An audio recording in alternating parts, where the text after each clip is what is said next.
Oke, Assalamualaikum warahmatullahi wabarakatuh. Sekarang kita bahas teks eksposisi ya. Kemarin udah debat, udah negosiasi, sekarang eksposisi. Nah, lanjut masuk aja langsung ya, karena lumayan panjang sih pembahasannya. Jadi langsung aja ke pengertian. Pengertian eksposisi, teks eksposisi ya. Itu sebuah teks yang berisi informasi atau menjelaskan sebuah informasi secara singkat dan ringkas, juga jelas ya pasti. Jadi kata kunci eksposisi itu menjelaskan informasi gitu. Hampir sama kayak eksplanasi. Kalau eksplanasi menjelaskan sebuah peristiwa, nah kalau misalnya eksposisi itu menjelaskan sebuah informasi gitu. Jadi jangan kebalik, emang karena sama-sama X ya, eksposisi, eksplanasi, jadi hampir sama juga maknanya. Bedanya kalau eksposisi itu lebih bersifat pendapat atau opini, sedangkan eksplanasi itu lebih fakta, real, karena dia menjelaskan sebuah kejadian atau fenomena alam atau fenomena yang terjadi gitu. Jadi misalnya dia menjelaskan banjir, ya udah dengan apa adanya, itu eksplanasi. Tapi kalau eksposisi, dia informasi yang mana ditulis berdasarkan sudut pandang si penulis gitu ya. Jadi banyak yang berupa opini-opini atau memang sesuai fakta, tapi banyak kalimat opininya gitu. Itu namanya eksposisi ya. Ciri khasnya, pengertiannya. Jadi tadi yang kakak jelaskan, tulis sesuai yang kalian pahamin ya. Nah, kemudian apa? Ciri-ciri teks eksposisi. Mengandung 5W 1H, karena ini kan sebuah teks opini ya. Jadi harus ada 5W 1H-nya biar jelas. Kemudian tidak memihak salah satu pihak ya, tidak memihak pada salah satu pihak. Maksudnya dalam teks tersebut kita nggak maksa si pembaca ini untuk setuju dengan teks yang ditulis gitu ya. Terus lugas ya, lugas artinya nggak ada konotatifnya, nggak ada majas-majasnya. Terus berdasarkan data yang tadi kakak bilang, ini teksnya memang berdasarkan fakta, tapi mengandung banyak opini. Terus berdasarkan fakta, ya, terdapat sebuah informasi pengetahuan, memiliki gaya persuasif, jadi agak sedikit mengajak untuk orang percaya, tapi tidak memaksa gitu ya. Terus objektif, ya karena sesuai fakta, jadi objektif. Tidak dilebih-lebihkan, juga tidak ada-ada, ngada-ngadain ya. Terus singkat padat, jadi teks eksposisi itu nggak panjang-panjang kayak teks berita, tapi intinya aja. Oke, lanjut kita ke struktur. Yang pertama strukturnya itu judul ya, jelas. Yang kedua itu ada tesis atau pernyataan umum, sama seperti teks sama seperti pidato persuasif. Tapi itu bentuknya pidato, ini bentuknya teks ya. Jadi pertama itu judul ya, judul inilah. Terus bagian awal teksnya itu berisi tesis atau pernyataan umum. Misal kalian ingin berpendapat tentang apa nih, sekolah online gitu ya. Nah ya udah, kalian bikin pendapat dulu nih kalian, maksudnya sekolah online membuat siswa-siswi kurang minat belajar. Nah itu pernyataan umum, tapi nggak kayak gitu ya. Kalau di teks itu pasti panjang, karena kan namanya satu paragraf atau 2 paragraf ya. Jadi ya panjang lah, satu paragraf itu kan 3 kalimat. Nah kemudian setelah pernyataan umum, argumentasi atau alasan. Nah tadi kan kalian bilang sekolah online itu menurunkan minat belajar. Nah, argumentasi kalian apa atau alasannya? Dijelasin tuh. Iya karena bla bla bla bla bla. Yang kedua juga karena gini. Nah, itu argumentasi. Nah, setelah kalian berpendapat terus kalian berargumen, atau beralasan, baru keempatnya simpulan atau penegasan ulang ya. Bisa simpulan, bisa penegasan ulang. Kalau penegasan ulang itu berarti kalian mengulang lagi pernyataan kalian yang di awal ke akhir. Kalau simpulan ya pakai kata jadi, oleh karena itu. Nah, itu biasanya bersifat mengajak. Oleh karena itu kita harus mencari solusi untuk sekolah tidak online atau jadi bla bla bla bla. Kalau misalnya penegasan ulang dari uraian di atas, maka memang betul bahwasanya sekolah online itu mengurangi minat belajar siswa-siswi. Nah, itu kan diulang lagi kan yang di atas. Itu namanya penegasan ulang. Oke, lanjut ke unsur-unsur teks eksposisi. Ini kita sekali banyak ya, biar jadi satu pertemuan itu satu materi, karena kan kita ketemu ini 2 minggu sekali. Lanjut ke gagasan, unsur-unsur ya. Jadi unsur-unsur itu pertama ada gagasan atau ide ya, sama. Jadi kalau dicerita itu tema, kalau di teks itu ya gagasan. Kemudian fakta ya, unsurnya itu ada 2, ide dan fakta. Kalian mempunyai ide atau gagasan atau pendapat apa nih? Nah, terus berdasarkan fakta apa? Itu unsurnya ya. 2 doang. Kemudian selanjutnya itu kaidah kebahasaan. Nah, ini lumayan banyak nih. Ada kurang lebih 8 atau 7 ya. Pertama itu ada nomina atau kata benda ya. Ya kalian tahu lah kata benda. Pisau, meja, bangku, pulpen, pensil itu kata benda. Pronomina atau kata ganti ya. Di bawahnya tuh ada pembagiannya. Waktu itu sempat Kakak jelaskan juga ya di kelas 9 kan. Jadi pronomina itu sering juga Kakak bahas. Ada 2 ya. Pertama pronomina persona nggak pakai L. Kedua pronomina non persona. Kalau pronomina persona ya ganti nama orang. Iya, Anda, saya, aku, ku, mu, nya, kami, kalian, mereka, para, banyak lah pokoknya ya. Ibu, bapak, adik itu juga. Kalau pronomina non persona itu kayak sini, situ, sana, sono gitu ya. Apalagi ya? Di sana sama lah kayak gitu-gitu lah ya. Kalau non persona, jadi bukan orang. Kemudian yang ketiga tadi kan nomina, pronomina, konjungsi ya. Konjungsi banyak udah Kakak bahas juga, ada 24. Kemudian keempat verba, ada kata kerja. Jadi ya ada kata kerja lah pasti setiap kalimat. Kemudian ada fakta ya.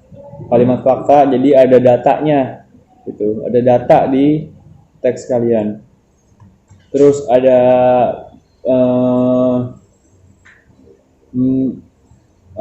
kalimat pendapat. Contoh, menurut saya gitu. Terus bukan apa lagi. Apabila ini terus terjadi, kemungkinan akan. Nah, itu ada kata kemungkinan, ada kata menurut. Itu namanya pendapat ya. Namanya kalimat pendapat. Nah, terdapat kalimat pendapat ke-8 itu ke-8 selanjutnya penegasan pendapat. Jadi ya setelah kalian berpendapat itu ya kalian tegasin lagi dengan kata-kata penegasan. Nah, kata-kata penegasan itu ada di konjungsi penegasan ya, ada di konjungsi penegasan. Coba kalian baca lagi yang materi konjungsi yang di bab penegasan. Nah, itu kaidah-kaidah kebahasaan ya. Kaidah-kaidah kebahasaan. Kemudian kita kemana nih? Ke pola pengembangan ya. Ke pola pengembangan. Jadi tadi kan udah banyak banget ya. Pertama apa nih? Pengertian udah, ciri-cirinya. Berarti kalian udah kurang lebih tahu kayak gimana. Tujuan nggak usah ya. Strukturnya jadi kalian tahu nih bentuknya apa aja. Unsur-unsurnya, jadi kalian sebelum membuat harus mempunyai 2 hal tersebut. Kaidah kebahasaan untuk menambah kosakata kalian saat membuat. Kemudian sekarang pola pengembangan. Jangan pola pengembangan. Kaidah penulisan dulu. Tadi kan kaidah kebahasaan. Sekarang kaidah penulisan. Mana? Jadi kayak apa ya namanya, kaidah penulisan itu kayak langkah-langkah menulis eksposisi. Pertama itu ada menentukan topik, ya jelas nyari topiknya dulu nih, atau gagasan atau ide. Kemudian tujuan kalian membuat teks itu untuk apa, agar kalian tahu yang kalian tuju itu apa. Jadi teksnya itu nggak ngambang, karena kalau ngambang itu kayak ini teks maksudnya apa sih, nggak jelas gitu kan, mau kemana, untuk apa, pasti karena setiap teks itu pasti ada tujuannya gitu ya. Kemudian mencari data, ya data yang sesuai dengan topik yang kalian cari. Terus setelah datanya tersebut kalian analisis pakai otak kalian, kemudian dibuat argumentasi atau pendapat. Nah udah tuh, udah selesai, udah dapat tujuan, udah dapat topik, udah dapat data. Nah baru kalian bikin kerangka karangannya dulu, kayak pernyataan umumnya yang tadi kakak buat, bilang kerangkanya tuh tulis di pernyataan umum, sekolah online menurunkan minat belajar. Nah nanti dibawa argumennya apa aja tuh, cabangi, nanti dikembangin gitu kan. Kemudian di penegasan ulangnya di akhirnya, mau dibikin penegasan ulang apa dibikin kesimpulan gitu. Baru setelah kalian bikin kerangka, kalian kembangin tuh ya, berarti yang kelima ya, mengembangkan kerangka karangan. Nah, itu jadi yang cuma dari kalimat-kalimat doang jadi paragraf. Selesai, udah dikembangin, selesai. Atau misalnya mau tambahan lagi, membuat simpulan, ya itulah Wak, tadi udah kakak kasih tahu juga ya. Nah itu contoh, itu cara membuat teks eksposisi ya, jangan kebalik sama eksplanasi, kakak sering kebalik soalnya. Oke, teks eksposisi tadi cara membuatnya udah ada. Nah cara mengembangkan tadi kan pas di terakhir itu kan kembangkan kerangka karangan. Jadi kalian bikin kerangkanya, terus kalian kembangkan menjadi teks. Nah itu caranya ada di dalam pola pengembangan. Ya, nah ini yang terakhir nih, pola pengembangan ya, 15 menit lah bisa ya. Pertama ada pola pengembangan umum khusus. Jadi atau deduktif ya. Jadi kalian membahas yang umum dulu di dalam topik yang kalian ambil, kemudian ke bawah makin terkhusus, baru itu yang kalian maksud apa. Atau mungkin kalian bisa yang pakai pola kedua, namanya induktif. Tadi kan deduktif. Dia khusus umum. Jadi kalian membahas paling kecil dulu, kemudian kalian menyebar kemana-mana pembahasannya. Nah itu caranya. Yang ketiga itu pola ilustrasi. Pola ilustrasi itu kayak membandingkan.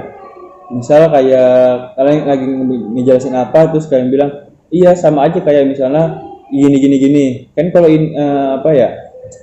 jadi kayak perbandingan gitu, kayak ilustrasi lah ya. Jadi kalian membandingkan sebuah peristiwa yang kalian bahas dengan peristiwa lain yang lebih sederhana, sehingga pembaca itu lebih paham, gampang memahami apa yang kalian jelaskan.